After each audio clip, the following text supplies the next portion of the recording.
একেবাৰে সহজ পদ্ধতিৰে আজি দুপৰীয়া মই বনালোঁ হেল্ডি আৰু টেষ্টি বামি মাছ আৰু খুতৰীয়াৰ তৰকাৰী। আৰু এইটো বিশেষকৈ মই ৰেচিপি বুলি শ্বেয়াৰ কৰা নাইকিয়া, এনেই মই ভিডিঅ' কৰি আছিলোঁ যিহেতুকে মই সেইকাৰণে শ্বেয়াৰ কৰি দিলোঁ লগতে আপোনালোকক। প্ৰথমতে মই মাছখিনি এপিচ এপিচকৈ ধুনীয়াকৈ ভাজি ল'লোঁ আৰু তাৰপিছতে মই পিঁয়াজখিনি কাটি থোৱা পিঁয়াজখিনি মই দি দিলোঁ।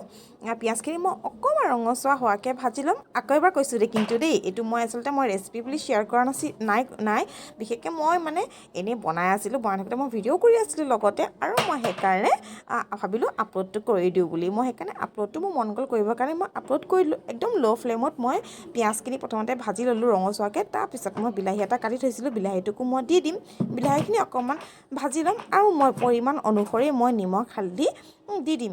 মই বেছি একো মছলা নিদিওঁ, আৰু শাকৰ তৰকাৰীত বেছি মছলা পাতি হ'লেও ভাল নালাগে খাবৰ কাৰণে। সেইকাৰণে মই পিঁয়াজ, বিলাহী আৰু টেষ্ট অনুসাৰে দি দিম মই নিমখ আৰু হালধি।